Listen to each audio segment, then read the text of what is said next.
ಮನುಷ್ಯ ಅನೇಕ ಸಂದರ್ಭಗಳಲ್ಲಿ ಕಷ್ಟದ ಒಂದು ಪರಿಸ್ಥಿತಿಗೆ ಹೊರಟು ಹೋಗ್ತಾನೆ, ದುಃಖದ ಒಂದು ಪರಿಸ್ಥಿತಿಗೆ ಹೊರಟು ಹೋಗ್ತಾನೆ, ಒಂದು ವೇದನೆ ಪರಿಸ್ಥಿತಿಗೂ ಕೂಡ ಹೊರಟು ಹೋಗ್ತಾನೆ.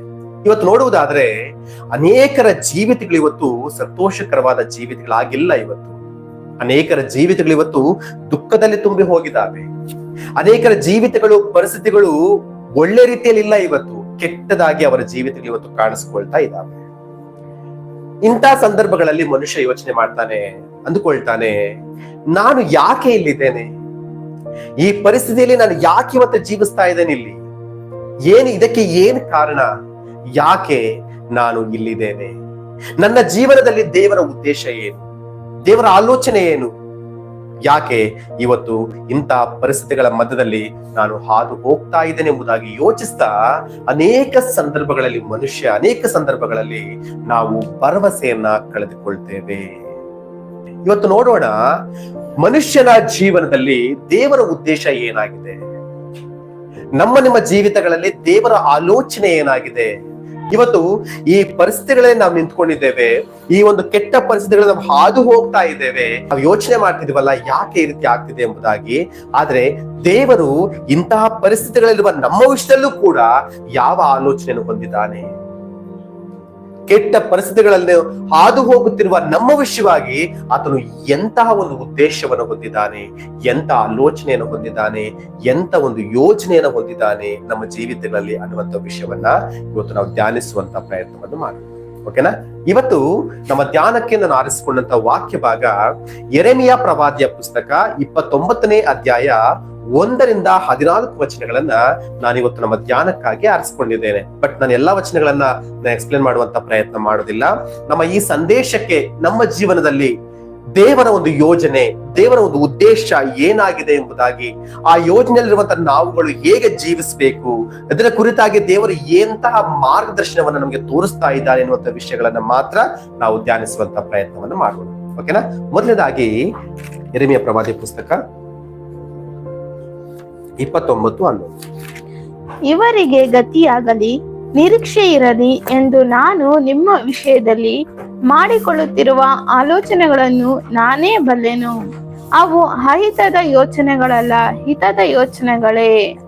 ಇವರಿಗೆ ಗತಿಯಾಗಲಿ, ನಿರೀಕ್ಷೆ ಇರಲಿ ಎಂದು ನಾನು ನಿಮ್ಮ ವಿಷಯವಾಗಿ ಮಾಡಿಕೊಳ್ಳುತ್ತಿರುವ ಆಲೋಚನೆಗಳನ್ನ ನಾನೇ ಬಲ್ಲೆನು.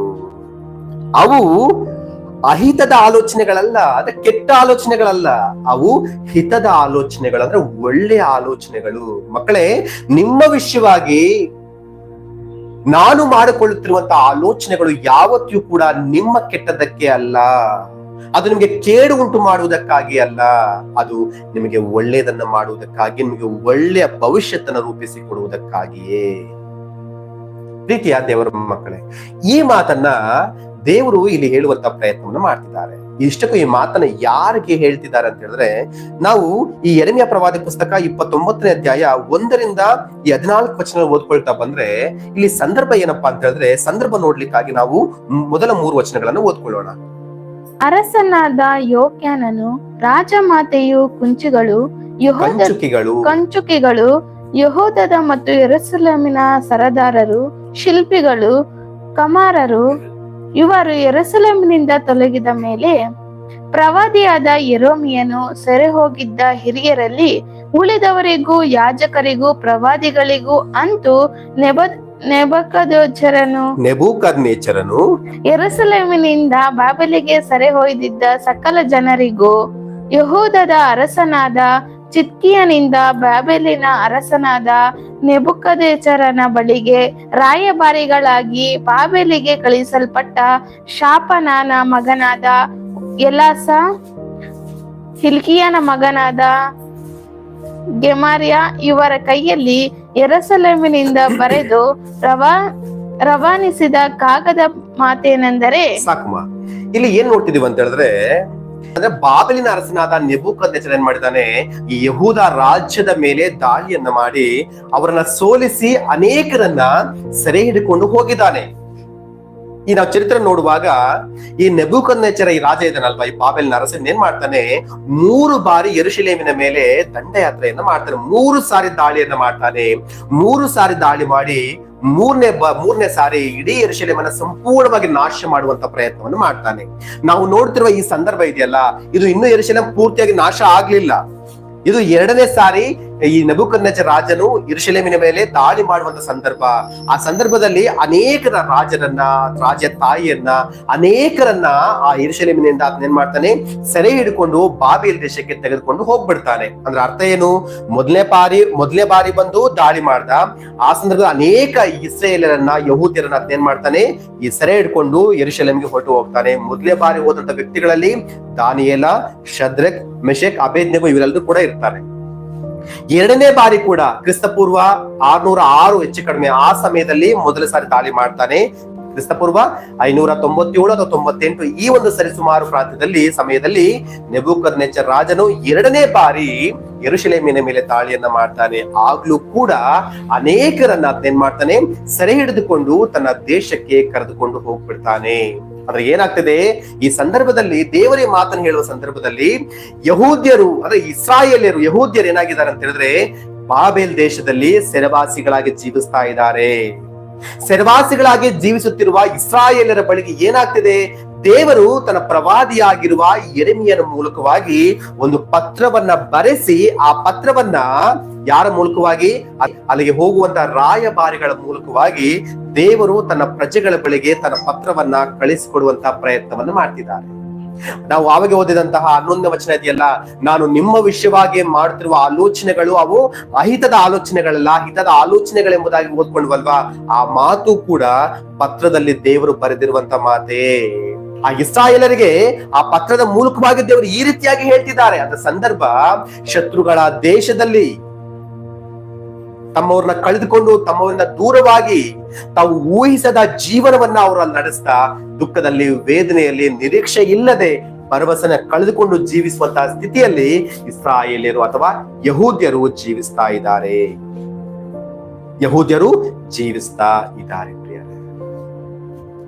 ಇಂತಹ ಒಂದು ಸ್ಥಿತಿಯಲ್ಲಿ ಅಂದ್ರೆ ಅವರು ಸೆರೆವಾಸಕ್ಕೆ ಹೋಗಿದ್ದಾರೆ. ಸೆರೆವಾಸದಲ್ಲಿ ನಿರೀಕ್ಷೆಯನ್ನು ಕಳ್ಕೊಂಡು, ಭರವಸೆಯನ್ನ ಕಳ್ಕೊಂಡು, ನಮ್ಮ ಕುಟುಂಬದವರನ್ನ ಕಳ್ಕೊಂಡು, ತಮ್ಮ ಸ್ವಂತ ಊರಿಂದ, ದೇಶದಿಂದ ದೂರವಾಗಿ ದುಃಖದಲ್ಲಿ, ವೇದನೆಯಲ್ಲಿ, ನೋವಿನಲ್ಲಿ ಸೆರೆವಾಸಿಗಳಾಗಿ ಜೀವಿಸುವಂತಹ ಸ್ಥಿತಿಯಲ್ಲಿ ಇಸ್ರಾಯೇಲರಿರುವಾಗ, ಈ ಇಸ್ರಾಯೇಲರಿಗೆ ದೇವರು ಹೇಳುವಂತ ನಿರೀಕ್ಷೆಯ ಮಾತೇನ್ ಗೊತ್ತಾ? ಇವತ್ತು ನೀವು ಸೆರೆವಾಸದಲ್ಲಿ ಇರಬಹುದು ಮಕ್ಕಳೇ, ನೀವು ಸೆರೆವಾಸದಲ್ಲಿ ಇವತ್ತು ಶತ್ರುಗಳ ದೇಶದಲ್ಲಿ ಜೀವಿಸ್ತಾ ಇರಬಹುದು. ಆದರೆ ನಿಮ್ಮ ವಿಷಯವಾಗಿ ನನ್ನ ಆಲೋಚನೆಗಳು ಕೆಟ್ಟದಕ್ಕಲ್ಲ, ಒಳ್ಳೆಯದಕ್ಕೆ. ನೀವು ಅಂದ್ಕೊಳ್ತಾ ಇರ್ಬೋದು, ಏನು ಒಳ್ಳೇದು ದೇವ್ರೆ, ನಮ್ಮ ಜೀವಿತದಲ್ಲಿ ಏನು ಒಳ್ಳೇದಾಗಿದೆ? ಇವತ್ತು ನಾವು ನಮ್ಮ ದೇಶದ ದೂರವಾಗಿ ಹೋಗಿದ್ದೇವೆ, ನಮ್ಮ ಬಂಧುಗಳಿಂದ, ನಮ್ಮ ಕುಟುಂಬದವರಿಂದ ದೂರವಾಗಿ ಹೋಗಿದ್ದೇವೆ, ಶತ್ರುಗಳ ದೇಶದಲ್ಲಿ ಯಾವ ನಿರೀಕ್ಷೆಯೂ ಕೂಡ ಇಲ್ಲದವರಾಗಿ ದುಃಖದಲ್ಲಿ, ವೇದನೆಯಲ್ಲಿ, ಚಿಂತೆಯಲ್ಲಿ ನಾವು ಜೀವಿಸ್ತಾ ಇರುವಾಗ ನೀವು ಹೇಳ್ತಿದ್ದೀರಾ, ನಿಮ್ಮ ವಿಷಯವಾಗಿ ನಾನು ಮಾಡಿಕೊಂಡ ಆಲೋಚನೆ ಒಳ್ಳೆಯದು ಅಂತ. ದೇವ್ರೆ, ಇದು ಹೇಗೆ ಒಳ್ಳೆಯದು ಎಂಬುದಾಗಿ ನೀವು ಅಂದ್ಕೊಳ್ತಾ ಇರ್ಬೋದೇನೋ. ಆದ್ರೆ ದೇವ್ರು ಹೇಳ್ತಾರೆ, ಇಲ್ಲ ಮಕ್ಕಳೇ, ನಿಮ್ಮ ವಿಷಯವಾಗಿ ನನ್ನ ಆಲೋಚನೆಗಳು ಒಳ್ಳೆಯದಕ್ಕೆ. ನಿಮ್ಮ ವಿಷಯವಾಗಿ ನಾನು ಮಾಡ್ತಿರುವಂತ ಯೋಚನೆಗಳು ನಿಮ್ಮ ಕೆಟ್ಟದಕ್ಕಲ್ಲ, ಒಳ್ಳೆಯದಕ್ಕೆ ಮಕ್ಕಳೇ ಎಂಬುದಾಗಿ ದೇವರವರನ್ನ ಸಂತೈಸುವಂತ ಪ್ರಯತ್ನವನ್ನು ಮಾಡ್ತಿದ್ದಾರೆ. ಇಲ್ಲಿ ನಾವು ಒಂದು ವಿಷಯವನ್ನು ಗಮನಿಸುವುದಾದ್ರೆ, ಇಷ್ಟಕ್ಕೂ ಯೆರೂಶಲೇಮಿನಿಂದ ಇಸ್ರಾಯೇಲ್ಯರು, ಯಹೂದ್ಯರು ಯಾಕೆ ಶತ್ರು ದೇಶಕ್ಕೆ ಹೋಗ್ಬೇಕಾಗಿ ಬಂತು? ಯಾಕೆ ಅವರು ಶತ್ರುಗಳ ವಶವಾದ್ರು? ಸೆರೆವಾಸಕ್ಕೆ ಯಾಕೆ ಹೋಗ್ಬೇಕಾಗಿ ಬಂತು ಅಂತ ಹೇಳಿದ್ರೆ, ಯಾರು ಇದಕ್ಕೆ ಕಾರಣ ಅಂದ್ರೆ, ಇವತ್ತು ಇಸ್ರಾಯೇಲರು ಯಾವ ಸ್ಥಿತಿಯಲ್ಲಿ ಇದ್ದಾರೋ ಆ ಸ್ಥಿತಿಗೆ ನೇರವಾಗಿ ಕಾರಣರು ಯಾರಪ್ಪ ಅಂದ್ರೆ ಇಸ್ರಾಯೇಲರೇ. ಕಳಿಸಿದ್ದು ದೇವ್ರೆ, ಆದ್ರೆ ಕಳಿಸುವ ಹಾಗೆ ಮಾಡ್ಕೊಂಡಿದ್ದು ಮಾತ್ರ ಇಸ್ರಾಯೇಲರ ಪ್ರಿಯರೇ. ಯಾಕೆ ಅಂತ ನೋಡುವುದಾದ್ರೆ ನಾವು ಒಂದು ವಾಕ್ಯ ಓದ್ಕೊಳ್ಳೋಣ. 2 ಪೂರ್ವಕಾಲ ವೃತ್ತಾಂತ 36ರಲ್ಲಿ ನಾವು 14ರಿಂದ ಓದೋಣ. ಪ್ರಧಾನ ಯಾಜಕರು ಪ್ರಜೆಗಳು ಕೂಡ ಮಹಾದ್ರೋಹಿಗಳಾಗಿ ಅನ್ಯ ಜನಾಂಗಗಳ ಅಸಹ್ಯ ಕೃತ್ಯಗಳನ್ನು ಅನುಸರಿಸಿ ಯೆಹೋವನು ತನಗೆ ಪ್ರತಿಷ್ಠಿಸಿಕೊಂಡಿದ್ದ ಯೆರೂಸಲೇಮಿನ ದೇವಾಲಯವನ್ನು ಹೊಲೆ ಮಾಡಿದರು. ಅವರ ಪಿತೃಗಳ ದೇವರಾದ ಯೆಹೋವನು ತನ್ನ ಪ್ರಜೆಯನ್ನು, ನಿವಾಸ ಸ್ಥಾನವನ್ನು ಕನಿಕರಿಸಿ ಸಾವಕಾಶ ಮಾಡದೆ ತನ್ನ ದೂತರ ಮುಖಾಂತರವಾಗಿ ಅವರನ್ನು ಎಚ್ಚರಿಸುತ್ತಾ ಇದ್ದರೂ ಅವರು ದೇವ ಪ್ರೇರಿತರನ್ನು ಗೇಲಿ ಮಾಡಿ ಆತನ ಮಾತುಗಳನ್ನು ತುಚ್ಛೀಕರಿಸಿ ಆತನ ಪ್ರವಾದಿಗಳನ್ನು ಹೀಯಾಳಿಸಿದ್ದರಿಂದ ಆತನ ಕೋಪಾಗ್ನಿಯು ಆತನ ಪ್ರಜೆಯ ಮೇಲೆ ಉರಿಯ ಹತ್ತಿತ್ತು. ಅದರ ತಾಪವು ಹಾರಿ ಹೋಗಲೇ ಇಲ್ಲ. ನೋಡ್ರಿ, ದೇವರಿಗೆ ಇಷ್ಟವಿಲ್ಲದ ದೇವ್ರ ವಿರುದ್ಧವಾದ ಪಾಪದ ಕಾರ್ಯಗಳನ್ನ ಇಸ್ರಾಯೇಲರು ಯಹೂದ್ಯರು ಮಾಡ್ಲಿಕ್ಕೆ ಸಿದ್ಧವಾದ್ರು. ಪ್ರಿಯರೇ, ದೇವರು ತನ್ನ ಸೇವಕರನ್ನ ಪ್ರತಿದಿನವೂ ಕೂಡ ಅವರ ಬಳಿಗೆ ಕಳಿಸಿ, ನೀವು ಪಾಪದ ಮಾರ್ಗದಲ್ಲಿ ಹೋಗ್ತಾ ಇದ್ದೀರಾ, ನೀವು ತಪ್ಪಾದ ಮಾರ್ಗದಲ್ಲಿ ಹೋಗ್ತಾ ಇದ್ದೀರಾ, ದೇವರ ಕೋಪ ನಿಮ್ಮ ಮೇಲೆ ಬರ್ಲಿಕ್ಕಿದೆ, ನೀವು ಯಾವುದೇ ಕಾರಣಕ್ಕೂ ತಪ್ಪಿಸಿಕೊಳ್ಳಕ್ ಆಗೋದಿಲ್ಲ, ದೈವ ಕೋಪ ಬಹಳಷ್ಟು ಭಯಂಕರವಾಗಿರುತ್ತೆ, ನೀವು ನಿಮ್ಮ ಪಾಪಗಳನ್ನ ಬಿಟ್ಟು ದೇವರ ಕಡೆಗೆ ತಿರುಗಿಕೊಳ್ಳ್ರಿ ಎಂಬುದಾಗಿ ಎಷ್ಟು ಹೇಳುವಂತ ಪ್ರಯತ್ನ ಮಾಡಿದ್ರು ಕೂಡ ಅವರು ದೇವರ ಸೇವಕರ ಮಾತುಗಳಿಗೆ ಕಿವಿಗೊಡುವಂತ ಪ್ರಯತ್ನವನ್ನ ಮಾಡ್ಲೇ ಇಲ್ಲ. ಪ್ರಿಯರೇ, ಅದಕ್ಕೆ ಬದಲಾಗಿ ದೇವರ ಮಾತನ್ನು ಹೊತ್ತುಕೊಂಡು ಬಂದಂತಹ ದೇವ ಸೇವಕರನ್ನ ಗೇಲಿ ಮಾಡಿ ಅವರನ್ನ ಅಪಹಾಸ್ಯ ಮಾಡುವ ಸ್ಥಿತಿಗೆ ಅವರು ಹೊರಟು ಹೋದ್ರು ಹೊರತು ದೇವ ಸೇವಕರ ಮಾತುಗಳನ್ನು ಕೇಳಿ ತಮ್ಮ ಜೀವಿತಗಳನ್ನು ಬದಲಾಯಿಸಿಕೊಳ್ಳುವಂತ ಪ್ರಯತ್ನವನ್ನ ಅವರು ಎಂದಿಗೂ ಕೂಡ ಮಾಡ್ಲೇ ಇಲ್ಲ. ಪ್ರಿಯರೇ, ಎಷ್ಟು ಗದರಿಸಿದ್ರು ಕೂಡ ಗದರಿಕೆಯನ್ನು ಕೇಳಿ ಬದಲಾಗದೆ ಹೋದ್ರೆ ಪಕ್ಕನೆ ಮುರಿದು ಬೀಳುವನು ಎಂಬುವಂತ ಮಾತನ್ನ ಜ್ಞಾನೋಕ್ತಿ ಪುಸ್ತಕದಲ್ಲಿ ನೋಡ್ತೇವೆ ನಾವು. ಅಷ್ಟೇ ಅಲ್ವಾ, ಒಬ್ಬ ವ್ಯಕ್ತಿ ತಪ್ಪನ್ನು ಮಾಡುವಾಗ ಪದೇ ಪದೇ ಗದರಿಸ್ತಾ ಇದ್ರು ಕೂಡ ಅವ್ರು ಬದಲಾಗದೆ ಹೋದ್ರೆ ಏನಾಗುತ್ತೆ ಹೇಳ್ರಿ, ನಾಶನ ಹಠಾತ್ ಆಗಿ ಅವ್ರ ಮೇಲೆ ಬರ್ತದೆ. ಪ್ರಿಯ, ಇಲ್ಲಿ ಆಗಿದ್ದು ಕೂಡ ಅದೇ. ಇಸ್ರಾಯೇಲನ್ನ ದೇವರು ಎಷ್ಟು ಎಚ್ಚರಿಸುವಂತ ಪ್ರಯತ್ನ ಮಾಡಿದ್ರು ಕೂಡ ಅವರು ಬದಲಾಗದ ಸ್ಥಿತಿಯಲ್ಲಿ ದೇವರು ಅವ್ರಿಗೆ ಶಿಕ್ಷೆಯನ್ನ ಬಿಟ್ಟರೆ ಬೇರೆ ಆಪ್ಷನ್ ಇರ್ಲಿಲ್ಲ. ಹಾಗಾಗಿ ದೇವರ ತನ್ನ ಕೋಪವನ್ನು, ತನ್ನ ಶಿಕ್ಷೆಯನ್ನ ಇಸ್ರಾಯೇಲರ ಮೇಲೆ ಬರಮಾಡುವಂತ ಪ್ರಯತ್ನವನ್ನು ಮಾಡಿದ್ರು. ಇದರ ಪರಿಣಾಮವೇ ಇವರು ತಮ್ಮ ಸ್ವಂತ ದೇಶವನ್ನು ಬಿಟ್ಟು, ತನ್ನ ಕುಟುಂಬಗಳನ್ನು ಬಿಟ್ಟು, ಬಂಧು ಬಳಗವನ್ನು ಬಿಟ್ಟು ಶತ್ರುಗಳ ದೇಶದಲ್ಲಿ, ಅನ್ಯರ ದೇಶದಲ್ಲಿ ಅನಾಥರಾಗಿ, ದುಃಖದಲ್ಲಿ, ವೇದನೆಯಲ್ಲಿ ಸೆರೆಯಾಳುಗಳಾಗಿ ಜೀವಿಸಬೇಕಾದ ಪರಿಸ್ಥಿತಿಯನ್ನ ಅವರು ತಂದುಕೊಂಡ್ರು. ಆದರೆ ದೇವರಿಗೆ ವಿರುದ್ಧವಾದ ಪಾಪಗಳನ್ನ ಮಾಡಿದ್ರು, ದೇವರ ಕೋಪಕ್ಕೆ ಗುರಿಯಾದ್ರು. ಶತ್ರುಗಳ ದೇಶದಲ್ಲಿ ಅವರಿದ್ದಾರೆ. ಆದ್ರೆ ಇಲ್ಲಿ ದೇವ್ರು ಏನ್ ಮಾಡ್ಬೇಕಾಗಿತ್ತು ಅಲ್ರಿ, ದೇವರಿಗೆ ಕೋಪ ಬರುವಂತ ಕೆಲಸ ಮಾಡಿದ್ರೆ ಇವರನ್ನ ದೇವ್ರು ಸಂತೈಸುವ ಅವಶ್ಯಕತೆ ಇರ್ಲಿಲ್ಲ ಇಲ್ಲಿ. ಯಾಕಂದ್ರೆ ಅವ್ರು ಮಾಡ್ಕೊಂಡ ಶಿಕ್ಷೆ ಅನುಭವಿಸ್ ಬಿಡ್ಬೋದಾಗಿತ್ತು ದೇವ್ರು. ಆದ್ರೆ ದೇವ್ರು ಅಂದ್ಕೊಳ್ತಿದ್ದಾರೆ, ಅವರು ತಪ್ಪನ್ನು ಮಾಡಿದ್ದಾರೆ ನಿಜ, ಅವರು ನನಗೆ ವಿರುದ್ಧವಾಗಿ ಪಾಪಗಳು ಮಾಡಿದ್ದಾರೆ ನಿಜ, ನನ್ನ ಕೈಯಿಂದ ಶಿಕ್ಷೆ ಅನುಭವಿಸ್ತಾ ಇದ್ದಾರೆ ನಿಜ. ಆದ್ರೆ ಅವರು ಭರವಸೆ ಇಲ್ಲದವರಾಗಿದ್ದಾರೆ, ನಿರೀಕ್ಷೆ ಇಲ್ಲದವರಾಗಿದ್ದಾರೆ, ಬಹಳ ಕುಗ್ಗಿ ಹೋಗಿದ್ದಾರೆ. ಹಾಗಾಗಿ ನಾನು ನನ್ನ ಮಕ್ಕಳನ್ನ ಸಂತೈಸ್ಬೇಕು, ನಾನು ನನ್ನ ಮಕ್ಕಳನ್ನ ಏನ್ ಮಾಡ್ಬೇಕು, ಪರಾಮರಿಸ್ಬೇಕು, ಅವ್ರಿಗೆ ನಿರೀಕ್ಷೆಯನ್ನು ಹುಟ್ಟಿಸ್ಬೇಕು ಎಂಬುದಾಗಿ ಯೆರೆಮೀಯ ಪ್ರವಾದಿಯ ಮೂಲಕವಾಗಿ ಒಂದು ಪತ್ರಿಕೆಯನ್ನ ಬರೆದು ಆ ಮಾತುಗಳ ಮೂಲಕ ತನ್ನ ಮಕ್ಕಳಾಗಿರುವ ಇಸ್ರಾಯೇಲರನ್ನ ಸಂತೈಸುವಂತ ಪ್ರಯತ್ನ ಮಾಡ್ತಿದ್ದಾರೆ. ಅದಕ್ಕೆ ಅದನ್ನ ಹೇಳ್ತಿದ್ದಾರೆ, ಮಕ್ಕಳೇ, ನಿಮ್ಮ ವಿಷಯವಾಗಿ ನಾನು ಮಾಡುವ ಆಲೋಚನೆಗಳು ಅವು ಅಹಿತದ ಆಲೋಚನೆಗಳಲ್ಲ, ಹಿತದ ಆಲೋಚನೆಗಳೇ ಎಂಬುದಾಗಿ ಹೇಳ್ತಾ ಇಸ್ರಾಯೇಲರನ್ನ ಸಂತೈಸುವಂತ ಪ್ರಯತ್ನವನ್ನು ಮಾಡ್ತಿದ್ದಾರೆ. ಎಂತ ಒಳ್ಳೆ ದೇವ್ರಲ್ವಾ, ಯೋಚನೆ ಮಾಡಿ ಒಂದ್ಸಾರಿ. ಎಂತ ಒಳ್ಳೆ ದೇವ್ರಲ್ವಾ. ಯಾರದು ನಮ್ಗೆ ವಿರುದ್ಧವಾಗಿ ತಪ್ಪನ್ನ ಮಾಡಿದ್ರೆ ಅವ್ರನ್ನ ಪ್ರೀತಿಸ್ತೀವಾ? ಪ್ರೀತಿಸೋದಿಲ್ಲ. ಅವರ ವಿಷಯದಲ್ಲಿ ನಾವು ಕನಿಕರ ಉಳ್ಳವರಾಗಿರ್ತೇವ ಅಂದ್ರೆ ಖಂಡಿತವಾಗ್ಲೂ ಇರೋದಿಲ್ಲ. ಯಾಕಂದ್ರೆ ಅವನು ನನಗೆ ವಿರುದ್ಧವಾಗಿ ತಪ್ಪನ್ನು ಮಾಡಿದ್ದಾನೆ, ಅವನು ನನಗೆ ವಿರುದ್ಧವಾಗಿ ಪಾಪವನ್ನು ಮಾಡಿದ್ದಾನೆ, ನನ್ನ ವಿರುದ್ಧವಾಗಿ ಅವನು ತಿರುಗಿ ಬಿದ್ದಿದ್ದಾನೆ. ಹಾಗಾಗಿ ನನಗೆ ವಿರುದ್ಧವಾಗಿ ತಿರುಗಿ ಬಿದ್ದ ಅವನ ವಿಷಯವಾಗಿ ನನಗೆ ದ್ವೇಷ ಇರ್ಲಿಕ್ಕೆ ಸಾಧ್ಯನೇ ಹೊರತು ಪಾಪ ಇರ್ಲಿಕ್ಕೆ ಎಂದಿಗೂ ಸಾಧ್ಯವಿಲ್ಲ ಎಂಬುದಾಗಿ ಮನುಷ್ಯ ಇವತ್ತು ಯೋಚನೆ ಮಾಡ್ತಾನೆ. ಆದ್ರೆ ದೇವ್ರು ಹಾಗಿಲ್ಲ ನೋಡ್ರಿ, ದೇವ್ರು ಹಾಗಿಲ್ಲ ನೋಡ್ರಿ. ದೇವ್ರು ಹೇಳ್ತಿದ್ದಾರೆ, ಮಕ್ಕಳೇ, ನೀವು ನನಗೆ ವಿರುದ್ಧವಾಗಿ ಪಾಪಗಳನ್ನ ಮಾಡಿ ಇವತ್ತು ತಪ್ಪಾದ ಒಂದು ಕಾರ್ಯಗಳನ್ನ ಮಾಡಿ ಶಿಕ್ಷೆಯನ್ನು ಅನುಭವಿಸ್ತಾ ಇರಬಹುದು, ಇವತ್ತು ನೀವು ಕೆಟ್ಟ ಸ್ಥಿತಿಯಲ್ಲಿ ಹಾದು ಹೋಗ್ತಾ ಇರಬಹುದು. ಆದರೆ ನಾನ್ ನಿಮ್ಮನ್ನ ಎಂದಿಗೂ ಕೂಡ ಕೈ ಬಿಡುವುದಿಲ್ಲ, ನಾನ್ ನಿಮ್ಮನ್ನ ಎಂದಿಗೂ ಕೂಡ ತೊರೆಯೋದಿಲ್ಲ ಮಕ್ಕಳೇ, ತೊರೆಯೋದಿಲ್ಲ ಎಂಬುದಾಗಿ ದೇವರು ಹೇಳ್ತಾ ಸಂತೈಸುವಂತ ಪ್ರಯತ್ನವನ್ನು ಮಾಡ್ತಿದ್ದಾರೆ. ಪ್ರೀತಿಯುಳ್ಳ ದೇವರ ಮಕ್ಕಳು, ಇಲ್ಲಿ ಒಂದು ವಿಷಯವನ್ನ ಆಲೋಚನೆ ಮಾಡುವಂತ ಪ್ರಯತ್ನ. ಇವತ್ತು ದೇವರು ಇಸ್ರಾಯೇಲರಿಗೆ ಮಾತ್ರ ಈ ಮಾತನ್ನ ಹೇಳ್ತಾ ಇಲ್ಲ, ಇಸ್ರಾಯೇಲರಿಗೆ ಮಾತ್ರ ಈ ಮಾತುಗಳ ಮೂಲಕ ಸಂತೈಸುವಂತ ಪ್ರಯತ್ನವನ್ನ ಮಾಡ್ತಿಲ್ಲ.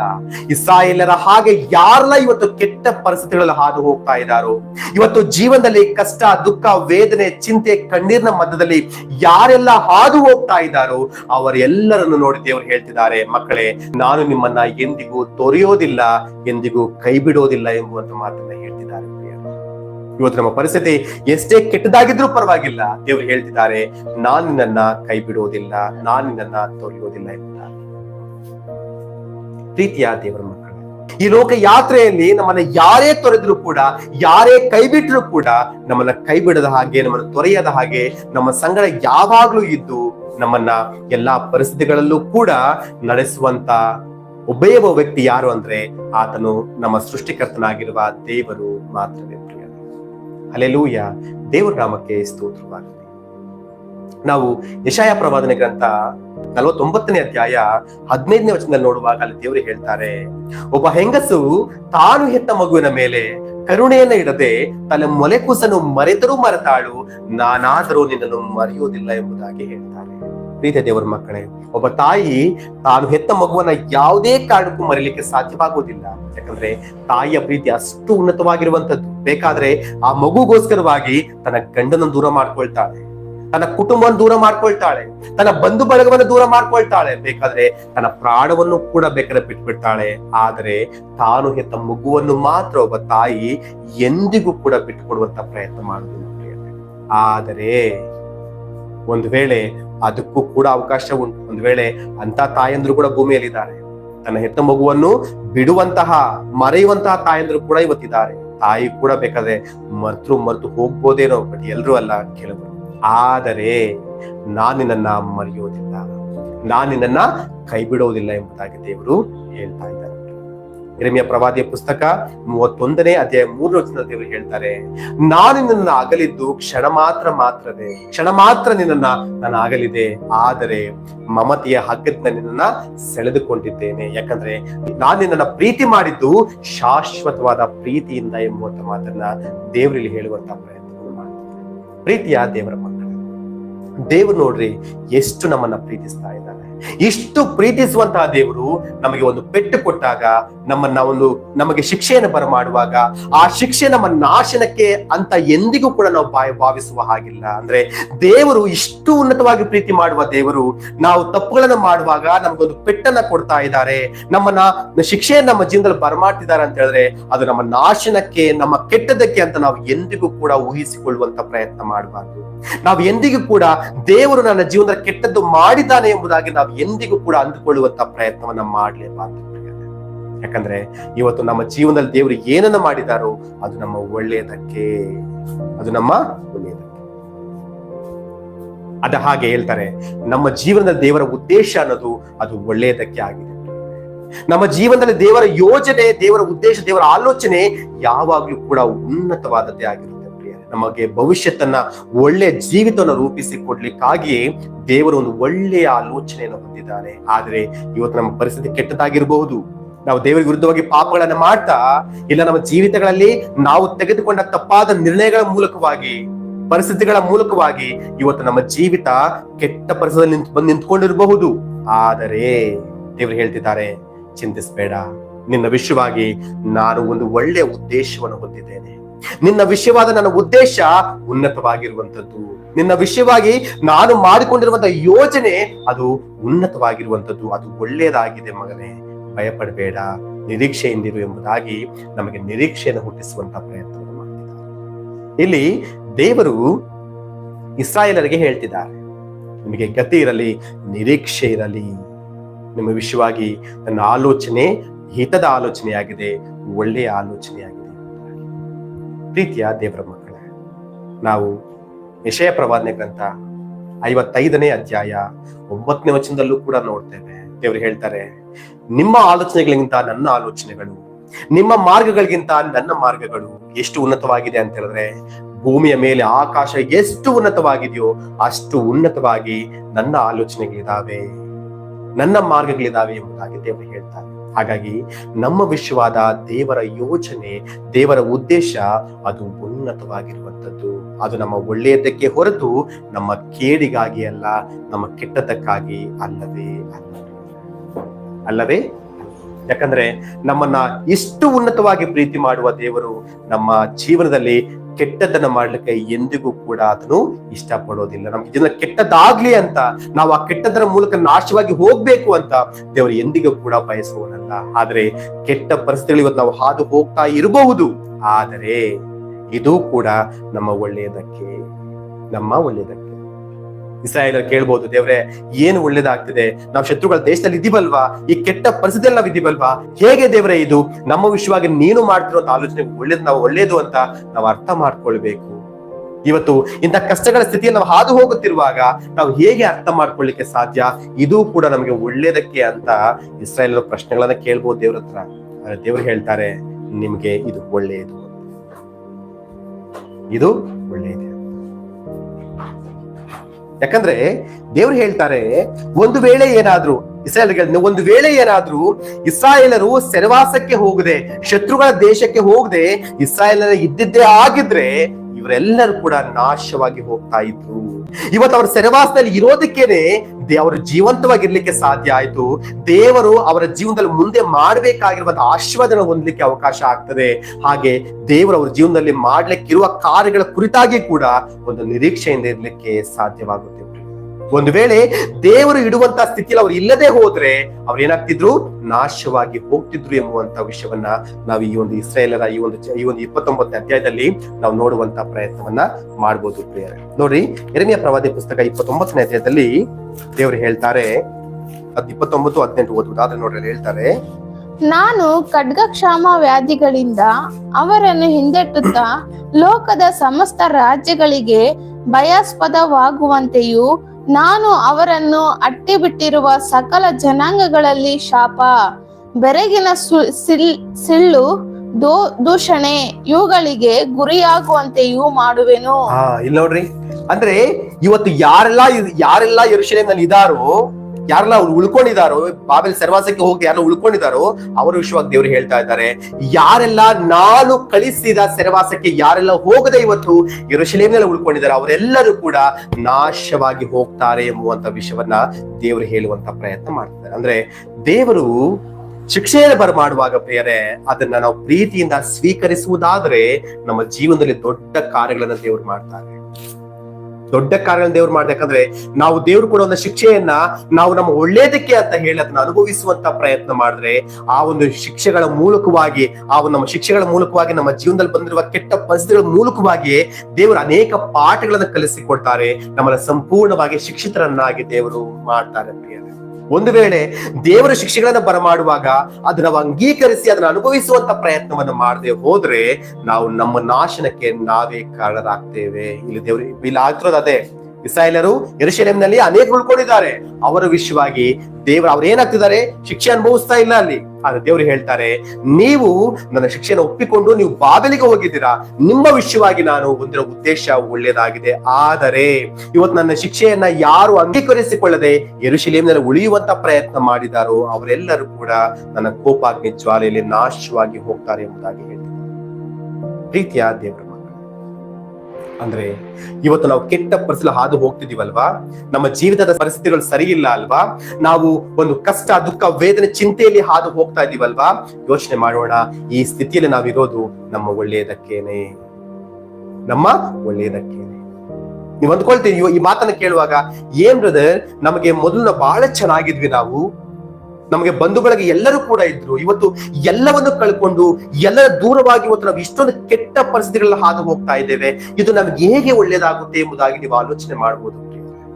ಇವತ್ತು ನೀವು ಆಲೋಚನೆ ಮಾಡ್ಬೋದು, ನೀವು ಕೂಡ ಊಹೆ ಕೂಡ ಮಾಡಿರ್ಲಿಲ್ಲ ಅಲ್ವಾ ಇಂಥ ಸ್ಥಿತಿಗೆ ನಾವು ಬರ್ತೀವಿ ಅಂತ. ಆದ್ರೆ ನಿಮ್ಮ ಜೀವನದಲ್ಲಿ ನಡೆದಿರುವ ಘಟನೆಗಳು, ಪರಿಸ್ಥಿತಿಗಳು ಇವತ್ತು ನಿಮ್ಮನ್ನ ಈ ಸ್ಥಿತಿಗೆ ತಂದು ನಿಲ್ಲಿಸಿಬಿಟ್ಟಿವೆ. ಇವತ್ತು ನಾವು ಈ ಸ್ಥಿತಿಗೆ ಬರ್ಲಿಕ್ಕೆ ಕಾರಣ ಏನ್ ಗೊತ್ತಾ ಪ್ರಿಯರೇ?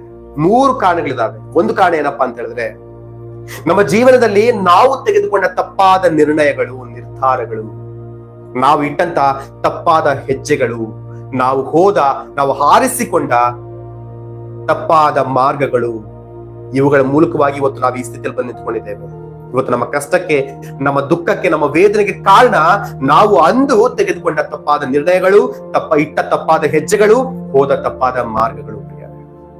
ಎರಡನೇದಾಗಿ, ನಾವು ಯಾರನ್ನ ಬಹಳವಾಗಿ ನಂಬಿರ್ತೇವೋ, ಈ ವ್ಯಕ್ತಿನ ನಂಬಿಕೆಗೆ ಯೋಗ್ಯ ಎಂಬುದಾಗಿ ಯಾರನ್ನ ಬಹಳವಾಗಿ ನಂಬಿರ್ತೇವೋ, ಆ ನಂಬಿರುವಂತ ವ್ಯಕ್ತಿ ನಮಗೆ ಮಾಡಿದ ನಂಬಿಕೆ ದ್ರೋಹದಿಂದ ನಾವು ಎಲ್ಲವನ್ನು ಕಳ್ಕೊಂಡು ದೂರವಾಗಿ ಇವತ್ತು ಒಂಟಿಯಾಗಿ ಜೀವಿಸುವಂತ ಸ್ಥಿತಿಗೆ ನಾವು ಬಂದ್ಬಿಟ್ಟಿದ್ದೇವೆ.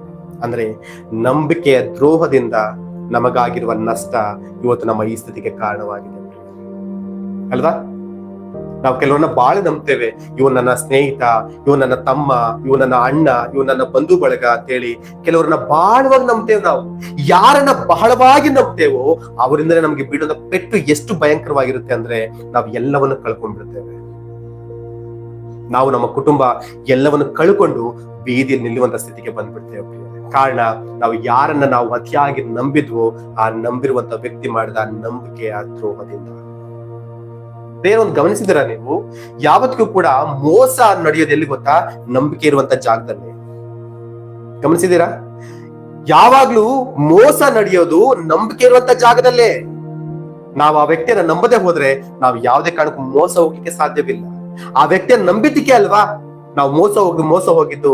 ಆ ವ್ಯಕ್ತಿಯನ್ನ ನಂಬಿದ್ದಕ್ಕೆ ಅಲ್ವಾ ನಾವು ನಷ್ಟವನ್ನು ಅನುಭವಿಸಿ ಎಲ್ಲವನ್ನು ಕಳ್ಕೊಂಡಿದ್ದು. ನಾವು ನಂಬದೇ ಹೋಗಿದ್ರೆ ಯಾವುದೇ ಕಾರಣಕ್ಕೂ ನಾವು ಮೋಸ ಹೋಗ್ತಿರ್ಲಿಲ್ಲ. ನಾವು ಯಾವುದನ್ನು ಕೂಡ ಕಳ್ಕೊಳ್ಳುವಂತ ಪರಿಸ್ಥಿತಿ ಬರ್ತಿರ್ಲಿಲ್ಲ. ಅದಕ್ಕೆ ನಾವು ಯಾವತ್ತಿಗೂ ಕೂಡ ಯೋಚಿಸ್ಬೇಕು.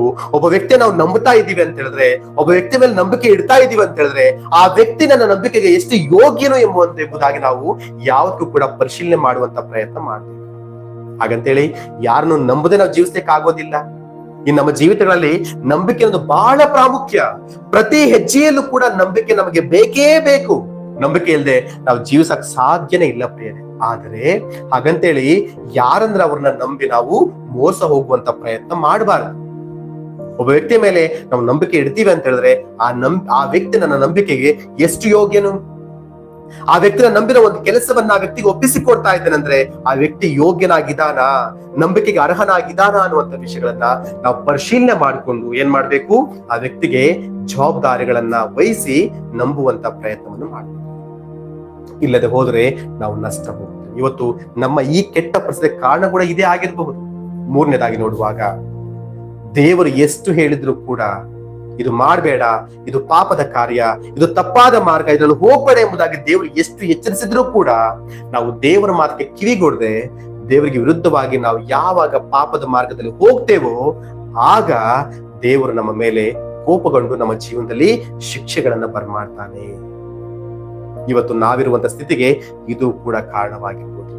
ಈ ಮೂರು ಕಾರಣಗಳಲ್ಲಿ ಯಾವ್ದಾದ್ರೂ ಒಂದು ಕಾರಣ ಖಂಡಿತವಾಗ್ಲೂ ಇದ್ದೇ ಇರುತ್ತೆ. ಯಾವ್ದಾದ್ರು ಒಂದು ಕಾರಣ ಇದ್ದೇ ಇರುತ್ತೆ. ಈ ಕಾರಣಗಳಿಂದನೇ ಇವತ್ತು ಪರಿಸ್ಥಿತಿಗಳ ಮಧ್ಯೆ ಹಾದು ಇವತ್ತು ನಾವು ಇಂತಹ ಒಂದು ಕ್ಲಿಷ್ಟಕರವಾದ ಒಂದು ದುಃಖದ, ವೇದನೆಯ, ಬಂಧದ ಒಂದು ಸ್ಥಿತಿಗತಿಗಳಲ್ಲಿ ನಾವೆಲ್ಲರೂ ಕೂಡ ಜೀವಿಸುವಂತ ಪ್ರಯತ್ನವನ್ನು ಮಾಡ್ತಿದ್ದೇವೆ.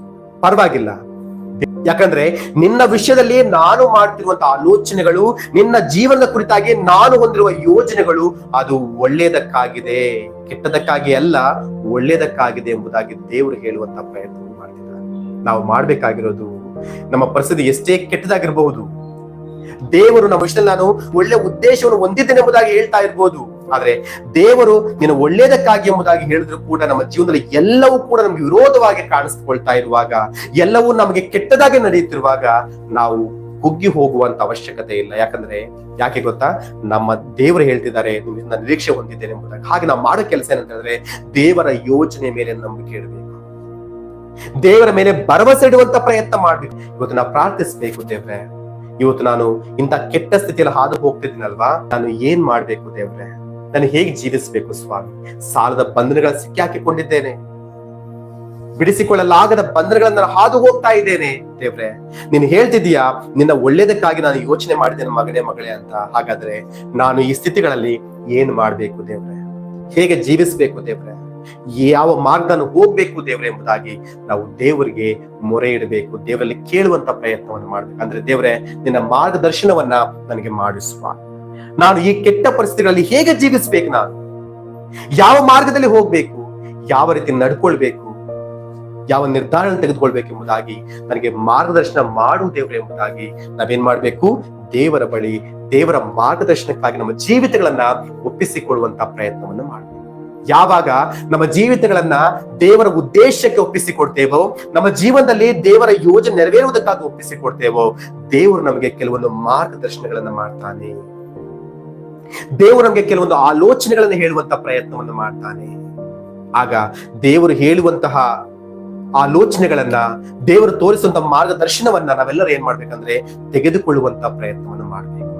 ದೇವರು ಹೇಳುವಂತ ಮಾರ್ಗದರ್ಶನ ತೆಗೆದುಕೊಂಡು ಆ ಮಾರ್ಗದಲ್ಲಿ ನಡೆಯುವಂತ ಪ್ರಯತ್ನವನ್ನು ಮಾಡಿದ್ರೆ ಖಂಡಿತವಾಗ್ಲೂ ಪ್ರಿಯರೇ, ಇವತ್ತು ನಾವು ಕೆಟ್ಟ ಸ್ಥಿತಿಗಳಲ್ಲಿ ಹಾದು ಹೋಗ್ತಾ ಇರ್ಬೋದು, ಆದ್ರೆ ಇವೆಲ್ಲವನ್ನು ಕೂಡ ದೇವರು ತೆಗೆದುಹಾಕಿ ಒಂದು ಉಜ್ವಲವಾದ ಭವಿಷ್ಯತನ್ನ, ಆತನು ನಮ್ಮ ಜೀವನ ಉದ್ದೇಶಿಸಿರುವ ಯೋಜನೆಯನ್ನ ನೆರವೇರಿಸಲಿಕ್ಕೆ ಆತನು ಪೂರಾ ಸಮರ್ಥನಾಗಿದ್ದಾನೆ.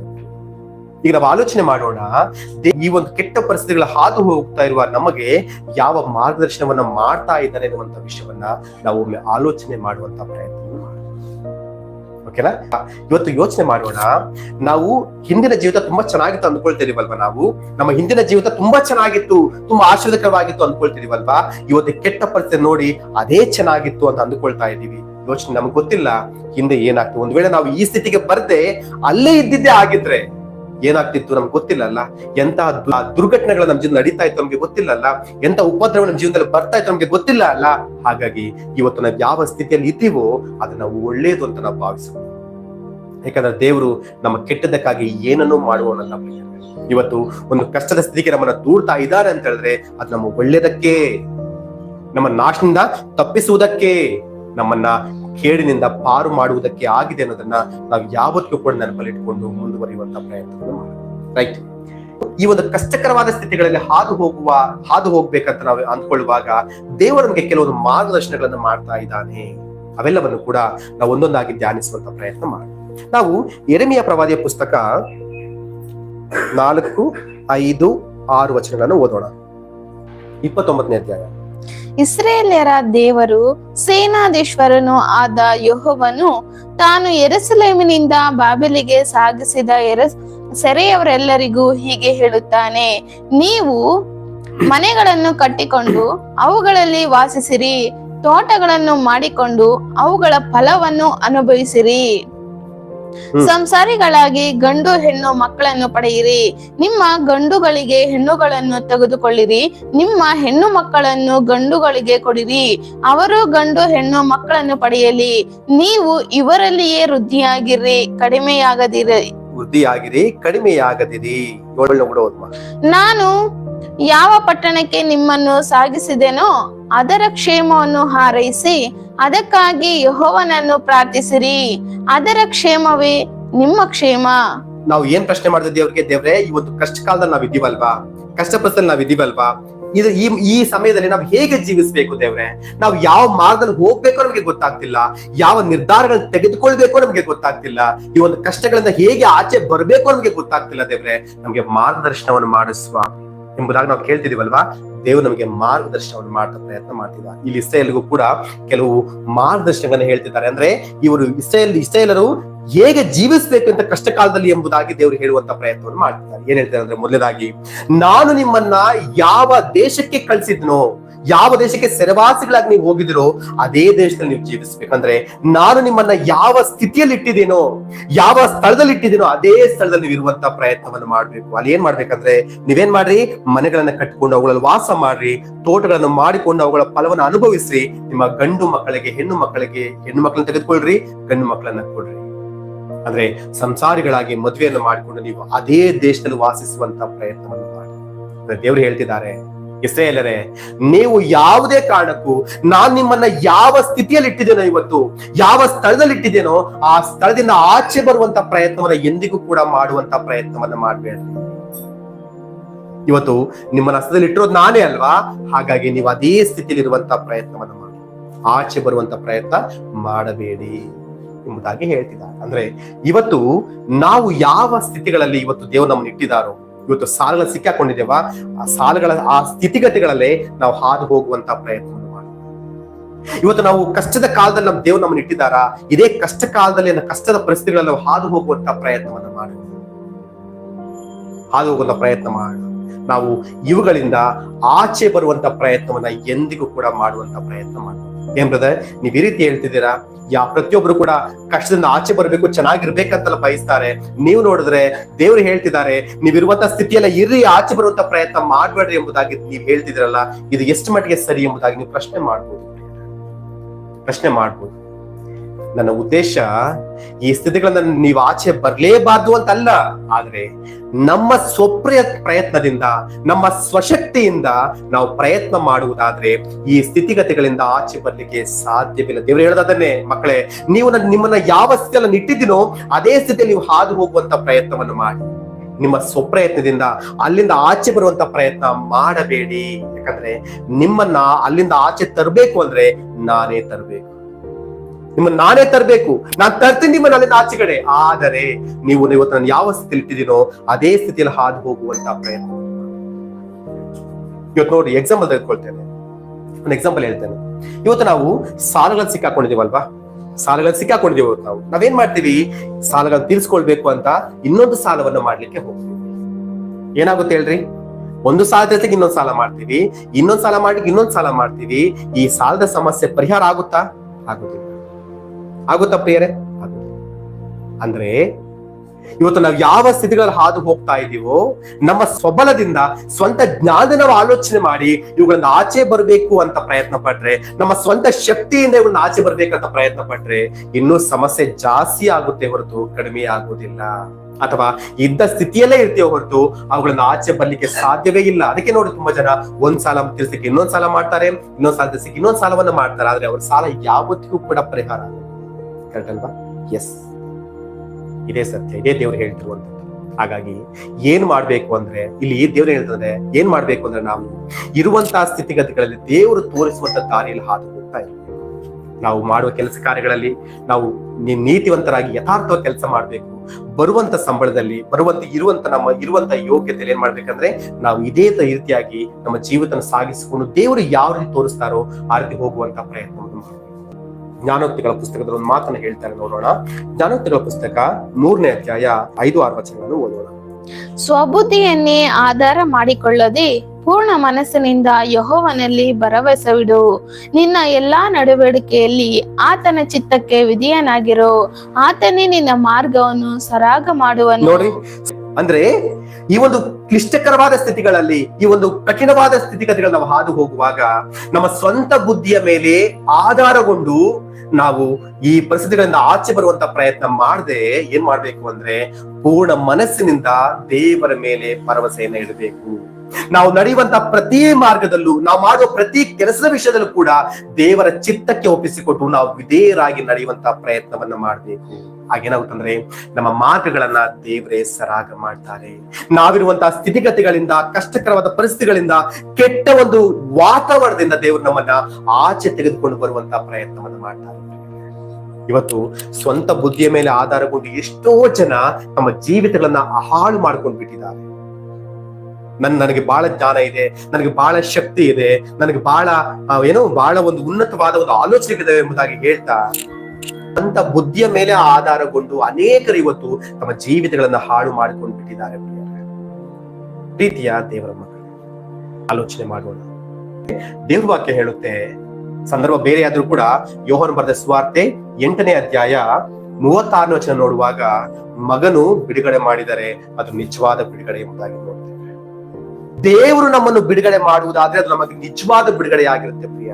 ದೇವರು ನಮ್ಮನ್ನ ಈ ಒಂದು ಕೆಟ್ಟ ಪರಿಸ್ಥಿತಿಗಳಿಂದ ಆಚೆ ತೆಗೆದುಕೊಂಡು ಬರುವಂತ ಪ್ರಯತ್ನ ಮಾಡಿದ್ರೆ ಅದು ನಿಜವಾದ ಒಂದು ಆಶೀರ್ವಾದಕರವಾಗಿರುತ್ತೆ. ಅದು ನಿಜವಾದ ಒಂದು ಪರಿಪೂರ್ಣವಾದ ಬಿಡುಗಡೆ ಆಗಿರುತ್ತೆ ಪ್ರಿಯ. ಅದಕ್ಕೆ ಇವತ್ತು ನಾವು ಸಾಲ ಸಿಕ್ಕಾಕೊಂಡಿದ್ದೇವಾ? ಈ ಮಾರ್ಗದಲ್ಲಿ ಮುಂದುವರಿಯೋಣ.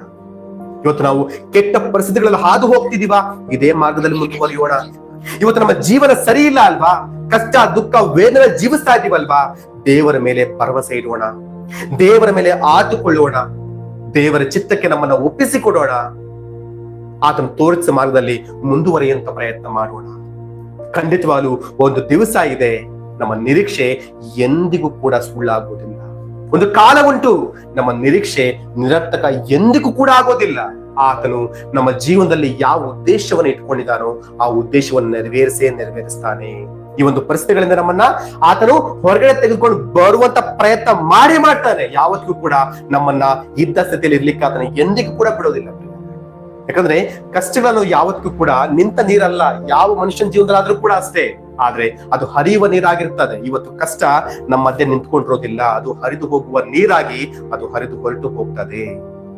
ಹಾಗಾಗಿ ದೇವ್ರು ಹೇಳ್ತಾರೆ, ಮಗನೇ, ಇವತ್ತು ನೀನು ಯಾವ ಪರಿಸ್ಥಿತಿ ನಾನು ಇಟ್ಟಿದ್ದೀನೋ ಅದೇ ಸ್ಥಿತಿಯಲ್ಲಿ ಇರುವಂತ ಪ್ರಯತ್ನ ಮಾಡು. ನಾನು ಆಚೆ ಬರುವಂತ ಪ್ರಯತ್ನ ಮಾಡ್ಬೇಡ. ಇಸ್ರಾಯೇಲರು ಬಾಬೆಲ್ ಸೆರೆವಾಸದಿಂದ ಹೊರಗಡೆ ಬರುವಂತ ಪ್ರಯತ್ನ ಮಾಡಿದ್ರೆ ಅವರು ನಾಶವಾಗಿ ಹೋಗ್ತಾರೆ. ಅದಕ್ಕೆ ದೇವರು ಹೇಳಿದ್ರು, ನೀವಿರುವಂತಹ ದೇಶದಲ್ಲೇ ನೀವು ಜೀವಿಸುವಂತ ಪ್ರಯತ್ನವನ್ನ ಮಾಡಿ. ಅಂದ್ರೆ ಇವತ್ತಿನ ನಮ್ಮ ಸ್ಥಿತಿಗತಿಗಳಲ್ಲಿ ದೇವರು ನಮಗೆ ತೋರುವ ಮಾರ್ಗದರ್ಶನ ಏನಂದ್ರೆ, ಮಕ್ಕಳೇ, ನಾನು ನಿಮ್ಮನ್ನ ಯಾವ ಸ್ಥಿತಿಯಲ್ಲಿ ಇಟ್ಟಿದ್ದೇನೋ ಅದೇ ಸ್ಥಿತಿಯಲ್ಲಿ ಇರುವಂತ ಪ್ರಯತ್ನ ಮಾಡ್ರಿ. ನಿಮ್ಮ ಸ್ವಂತ ಬುದ್ಧಿಯ ಮೇಲೆ, ಸ್ವಂತ ಬಲದ ಮೇಲೆ ಆಧಾರಗೊಂಡು ಈ ಕಷ್ಟದ ಪರಿಸ್ಥಿತಿಗಳಿಂದ ಆಚೆ ಬರ್ತೇನೆ, ನಾನು ಜಯಿಸ್ತೇನೆ ಎಂಬುದಾಗಿ ಅಂದ್ಕೊಂಡ್ರೆ ನಿಮ್ಮ ಬುದ್ಧಿಹೀನ ಕಾರ್ಯ.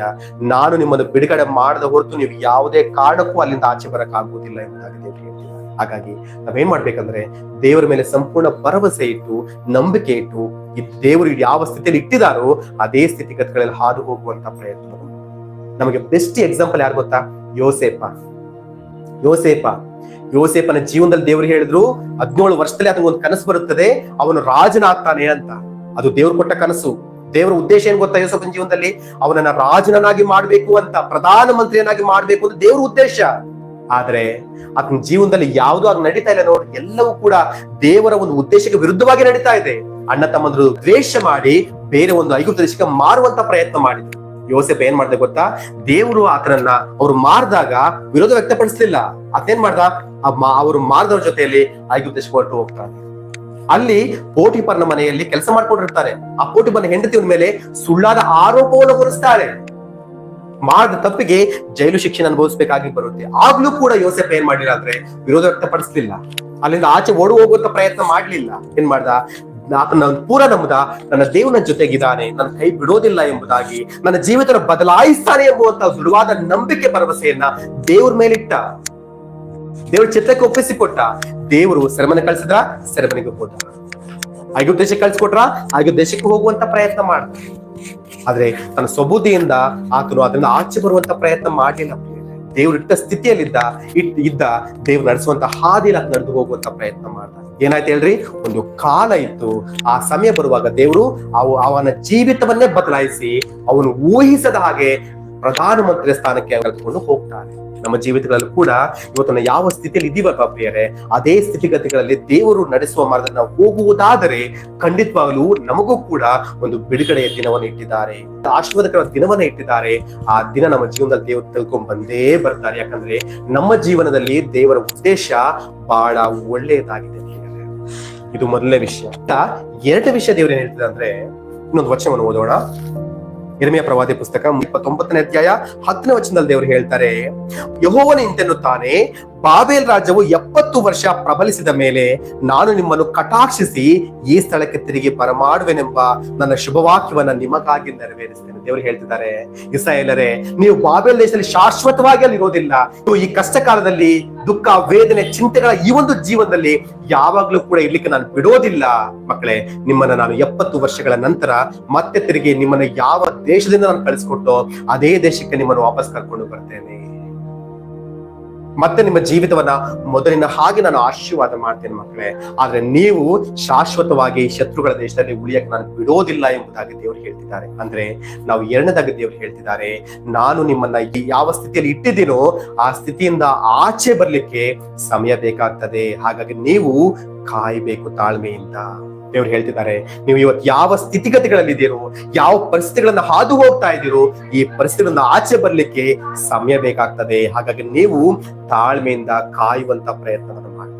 ಯಾಕಂದ್ರೆ ನಿಮ್ಮ ಬಿಡುಗಡೆಗೆ ಒಂದು ಸಮಯವನ್ನು ನಾನು ನೇಮಿಸಿದ್ದೇನೆ, ನಿಮ್ಮ ಬಿಡುಗಡೆಗಾಗಿ ಒಂದು ಕಾಲವನ್ನು ನಾನು ನೇಮಿಸಿದ್ದೇನೆ. ಆ ಕಾಲ ನಿಮ್ಮ ಜೀವನದಲ್ಲಿ ಬರುವ ತನಕ ನೀವು ತಾಳ್ಮೆಯಿಂದ ಕಾಯ್ಬೇಕು. ಅದುವರೆಗೂ ನೀವು ಯಾವ ಸ್ಥಿತಿಗತಿಗಳಲ್ಲಿ ಇವತ್ತಿದ್ದೀರೋ, ಯಾವ ಪರಿಸ್ಥಿತಿಗಳನ್ನ ಹಾದು ಹೋಗ್ತಾ ಇದ್ದೀರೋ ಅದೇ ಪರಿಸ್ಥಿತಿಗಳನ್ನ ನೀವು ಹಾದು ಹೋಗುವಂತ ಪ್ರಯತ್ನ ಮಾಡ್ಬೇಕು ಎಂಬುದಾಗಿ ದೇವರು ನಮಗೆ ಆಲೋಚನೆಯನ್ನು ಹೇಳ್ತಾ ಇದ್ದಾರೆ. 17 ವರ್ಷ ವಯಸ್ಸಿರುವಾಗ ಯೋಸೇಫನಿಗೆ ದೇವರು ಕನಸಿನ ಮೂಲಕವಾಗಿ ತನ್ನ ಉದ್ದೇಶವನ್ನು ತಿಳಿಯಪಡಿಸ್ತಾರೆ. ತನ್ನ ಯೋಜನೆಯನ್ನ ದೇವರು ಯೋಸೇಫನ ತಿಳಿಯಪಡಿಸುವಂತ ಪ್ರಯತ್ನ ಮಾಡ್ತಾರೆ. ಆದ್ರೆ ಅದು ನೆರವೇರಿದ ಯಾವಾಗ ಗೊತ್ತಾ? ಎಷ್ಟನೇ ವಯಸ್ಸಲ್ಲಿ ಗೊತ್ತಾ? ಯೋಸೇಫನಿಗೆ 30 ವರ್ಷ ವಯಸ್ಸಿರುವಾಗ. ಯೋಸೇಫನಿಗೆ 30 ವರ್ಷ ವಯಸ್ಸಿರುವಾಗ ಯೋಸೇಫನ ಜೀವನದಲ್ಲಿ ದೇವರ ಉದ್ದೇಶವನ್ನ ದೇವರು ನೆರವೇರಿಸುವಂತ ಪ್ರಯತ್ನವನ್ನು ಮಾಡ್ತಾರೆ. ಅಂದ್ರೆ 13 ವರ್ಷಗಳ ಕಾಲ ಯೋಸೇಫ ಕಷ್ಟದ ಜೀವಿತವನ್ನು ಅನುಭವಿಸ್ತಾನೆ. ಕಷ್ಟದ ಜೀವಿತವನ್ನು ಅನುಭವಿಸ್ತಾನೆ. ದೇವರು ಯಾವ ಸ್ಥಿತಿಯಲ್ಲಿ ಇಟ್ಟಿದಾನೋ ಅದೇ ಸ್ಥಿತಿಯಲ್ಲಿ ಅದನ್ನ ಹಾದು ಹೋಗುವಂತ ಪ್ರಯತ್ನವನ್ನು ಮಾಡ್ತಾನೆ. ನಾವು ಆದಿಕಾಂಡ ಪುಸ್ತಕ 41-46 ನೋಡುವಾಗ, ಯೋಸೇಫನು ಐಗುಪ್ತ ದೇಶದ ಅರಸನಾದ ಫರೋಹನ ಸನ್ನಿಧಿಯಲ್ಲಿ ನಿಂತಾಗ 30 ವರ್ಷದವನಾಗಿದ್ದನು. ಅಂದ್ರೆ ದೇವರ ಉದ್ದೇಶ ಅದನ್ನ ನೆರವೇರುವಾಗ ಅದಕ್ಕೆ ವಯಸ್ಸು ಎಷ್ಟಾಗಿತ್ತು ಅಂದ್ರೆ 30 ವರ್ಷ ವಯಸ್ಸಾಗಿತ್ತು ಪ್ರಿಯರೇ. 30 ವರ್ಷ ವಯಸ್ಸಾಗಿತ್ತು ಅಂದ್ರೆ 13 ವರ್ಷಗಳ ಕಾಲ ಯೋಸೇಫನು ದೇವರು ಇಟ್ಟ ಸ್ಥಿತಿಯಲ್ಲೇ ಇದ್ದ, ಆಚೆ ಬರುವಂತ ಪ್ರಯತ್ನ ಮಾಡಿದ. ದೇವರು ನಡೆಸುವಂತ ಮಾರ್ಗದಲ್ಲಿ ಹೋಗುವಂತ ಪ್ರಯತ್ನ ಮಾಡ್ದ, ಆಚೆ ಬರುವಂತ ಪ್ರಯತ್ನ ಮಾಡಿ. ಅಂದ್ರೆ ಆತನ ಜೀವನದಲ್ಲಿ ಒಂದು ಕಾಲವನ್ನು ಇಟ್ಟಿದ್ರು ದೇವರು. ಆ ಸಮಯ ಬರುವಾಗ ದೇವರೇ ಅವನನ್ನ ಅಲ್ಲಿಂದ ಆಚೆಗೆ ತೆಗೆದುಕೊಂಡು ಬರುವಂತ ಪ್ರಯತ್ನ ಮಾಡ್ದ. ಅವನ ಜೀವಿತ ಸಂಪೂರ್ಣವಾಗಿ ಬದಲಾಗಿ ಹೋಗುವ ಹಾಗೆ ದೇವರು ಮಾಡಿದ್ರು. ಪ್ರೀತಿಯ ದೇವರ ಮಕ್ಕಳು, ಇವತ್ತು ದೇವರು ನಮಗೂ ಹೇಳ್ತಿದ್ದಾರೆ, ಇವತ್ತು ನಾವಿರುವಂತ ಈ ಕಷ್ಟ ಕಾಲದಿಂದ ಹೊರಗಡೆ ಬರ್ಲಿಕ್ಕೆ ಮಕ್ಕಳೇ, ನಿಮ್ಮ ಜೀವನದಲ್ಲಿ ಒಂದು ಸಮಯವನ್ನು ನಾನು ಇಟ್ಟಿದ್ದೇನೆ, ಒಂದು ಕಾಲವನ್ನು ನಿರ್ಣಯಿಸಿದ್ದೇನೆ. ಆ ಕಾಲದವರೆಗೂ ನೀವು ನಾನು ನಡೆಸುವಂತ ಮಾರ್ಗದಲ್ಲಿ ನೀವು ನಡಿಬೇಕು, ನಾನು ತೋರಿಸುವಂತ ಮಾರ್ಗದಲ್ಲೇ ಹೋಗ್ಬೇಕು.